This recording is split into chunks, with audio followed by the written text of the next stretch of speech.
One brave question by a reporter led to the most shocking revelation on the House floor in all of Donald Trump's presidency. It was nothing less than a revelation that could bring down the presidency. ABC News reporter Mary Bruce showed us not only what journalism could be like, she also started a ticking time bomb for Trump.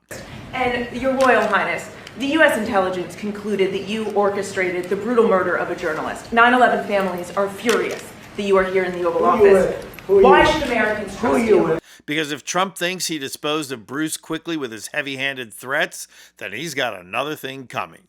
Just yesterday, a Democratic lawmaker went on the floor of the House and demanded an investigation into the Khashoggi murder. And what he revealed is a scandal as damning as the Epstein files.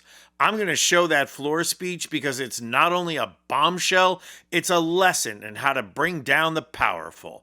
And the interaction between Mary Bruce, the Saudi clown prince, and Donald Trump shows just how desperately we need to start stripping away the veneer of respectability to reveal just how evil these guys are. Did you catch the facial reactions and gestures of the Saudi clown prince when a mere woman confronted him? Look at him posturing and preparing to put her in her place. This is a spoiled turd who doesn't allow people, let alone women, to address him like this.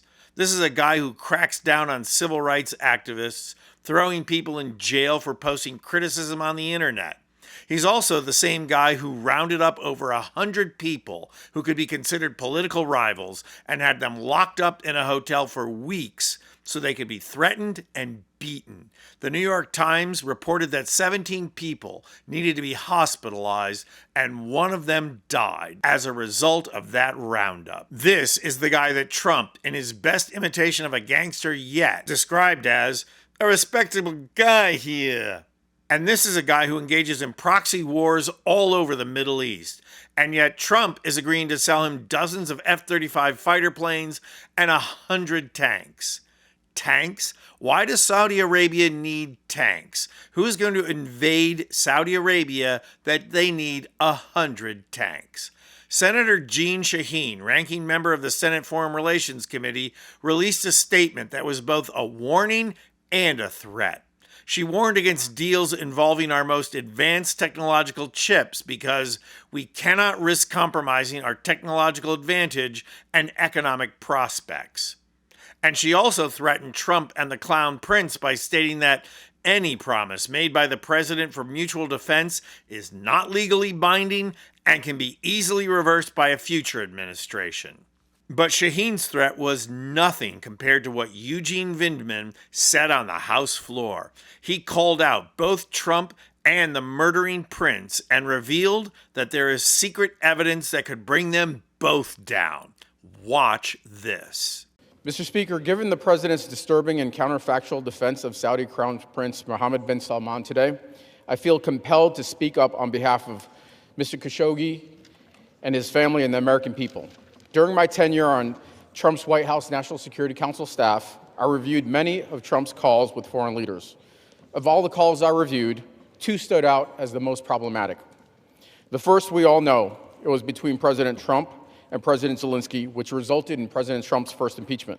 The second was between President Trump and Mohammed bin Salman. After the murder of journalist Jamal Khashoggi, I reviewed a call between the President and the Saudi Crown Prince. The American people and the Khashoggi family deserve to know what was said on that call. If history is any guide, the receipts will be shocking. I call on the President to release that transcript. And honestly, does anyone believe that the Zelensky call was the only problematic conversation Donald Trump had with a foreign leader? Vindman's statement here is dynamite. He's essentially telling everyone that a transcript exists and that it will prove guilt and collaboration. This is a bombshell revelation that Democrats need to capitalize on now. Release the transcript should be our new rallying cry. It does nothing to detract from the Epstein investigation. What it does instead is to put even more pressure on Trump. It's actually just another version of the Gish Gallop. Steve Bannon would be so proud. Trump trying to defend against two separate investigations would make him blow a gasket and lose what's left of a feeble mind. Never mind impeachment, we'd have implosion on our hands. The only question now is, will Democratic leadership press on this advantage and actually fight for the victims of this heinous crime? I'm Anthony Vincent Gallo for Occupy Democrats. And if you like this video, please hit the like button and subscribe to our channel. You'll not only help out our channel, you'll be taking concrete action and helping get rid of Trump and the MAGA movement who ushered him in.